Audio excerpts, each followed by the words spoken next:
Hello, it is Social Media Saturday, March 7th, 2020, the Coronavirus edition. So a couple weeks ago, the World Health, and so much has changed in the past, it was about a month ago now. And of course, so much has changed incredibly in the past month with this thing. But it was about a month ago that the WHO, the World Health Organization, came up with a name, and they call the coronavirus a massive infodemic. I think that's the phrase. I put it in the title of this video, and I can't see anything with the crazy sun in my eyes. Another really rough winter day here in sunny Arizona. Wish you were here. And what does that mean? Well, they meant that there's so much misinformation causing so much panic, and people have such a hard time figuring out what's true and what's not. And that's reminiscent, of course, of the last election and all the complaints about the fake bots and the Russian troll farms and the wherever creating anti-Hillary things or whatever. She's still complaining about that today.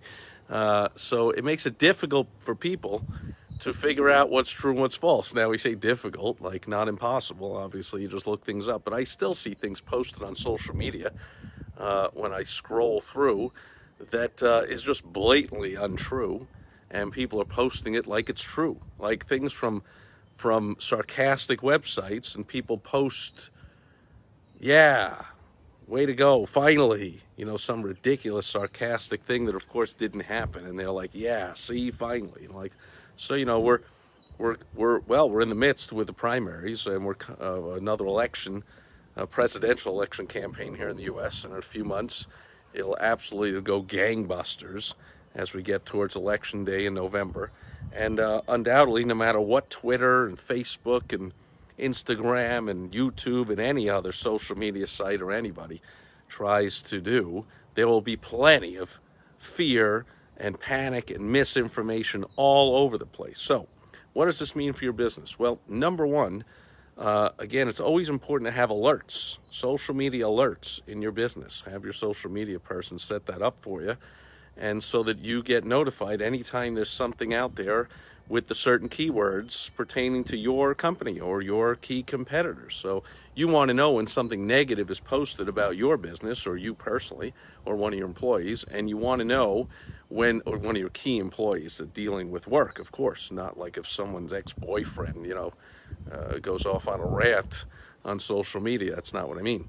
And you also want to know when your competitors have something posted negative about them, because that's a way to swoop in and capitalize, right? Somebody goes, man, I'm having a problem with Joe's Plumbing, blah, blah, blah, and you swoop in and you go, because you have Mike's Plumbing, and you go, both horrible names for business, by the way, and you go, yeah, give us a call, we can help with that, something like that.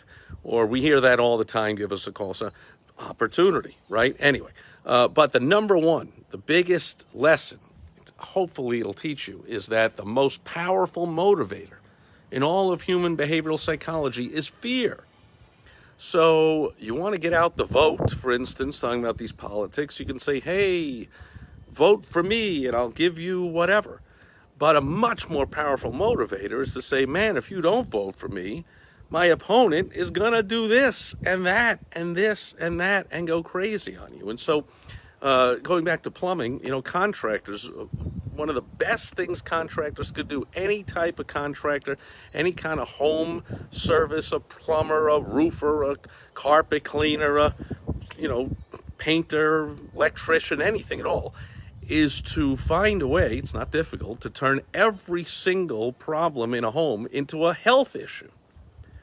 And like the coronavirus infodemic, that can cause fear and panic in the homeowner, and they just have to get it fixed right away. So you can go in and say, hey, wouldn't you like fluffy, clean carpets? And they'll go, not a big deal. They're fine the way they are. But if you, produce a report for them, or a series of videos, or a book, or social media posts, or you just tell them in person, whatever you want to do, and you educate them about the microbes that are living in their carpet, and you ask them a few key questions. Do you have kids? Do you have pets? Do you ever walk barefoot? Do you ever drop something on the floor and then pick it up? Do you understand that blah, blah, blah, blah, blah, you could be causing a disease? You can even throw in the ridiculous coronavirus. Why not? It's infected less than 1% of 1% of 1% or something of the world, and yet it's a major panic all over. So why not do the same thing and say, I don't know, just don't go crazy on it. But you could say, how do you know if somebody in your house, dropped something on the floor and picked it up, and then you walk barefoot on that floor, you could catch a disease or blah, blah, blah.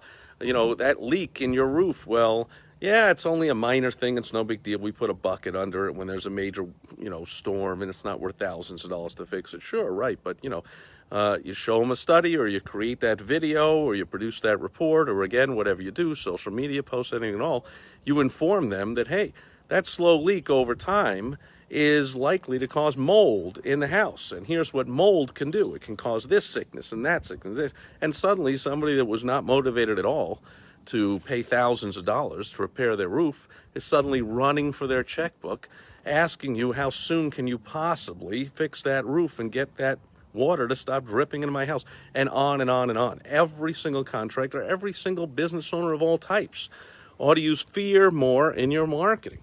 Now, this was real easy as a consultant, a marketing consultant to business owners. This was real easy for me to do back in the Obama days.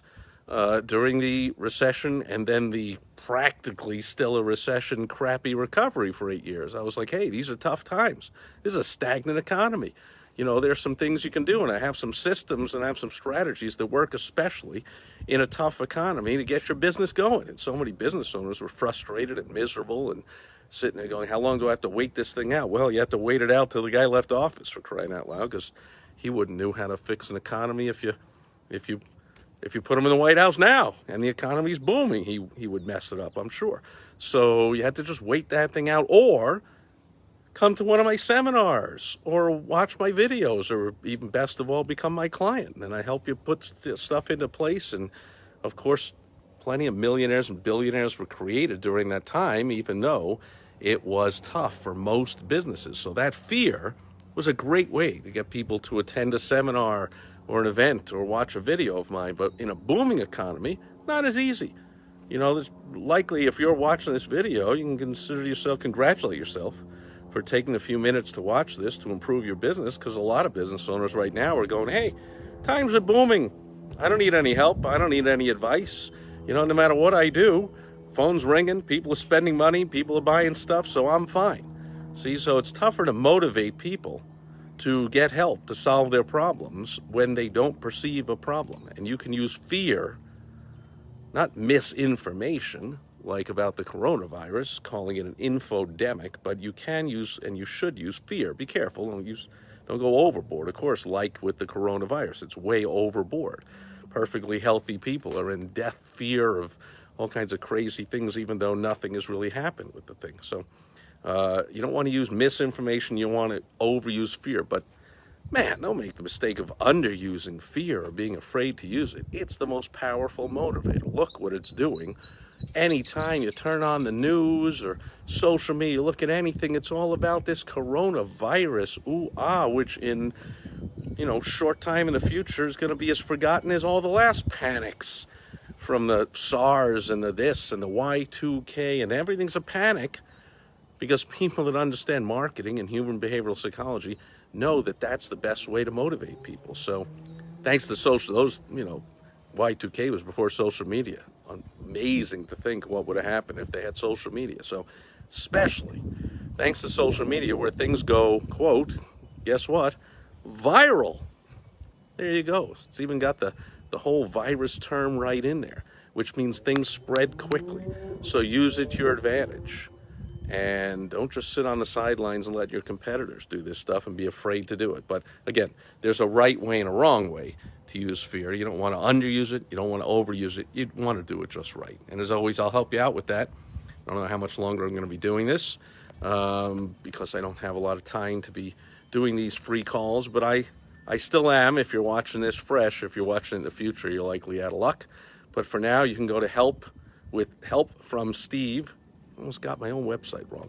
helpfromsteve.com, and we'll get on the phone at least a little quickly, but I'll help you out how to use fear properly in your specific situation. And that'll do it for Social Media Saturday. Have a fantastic rest of your weekend. I'll check in tomorrow on Sunday Fun Day. Over and out. Bye-bye.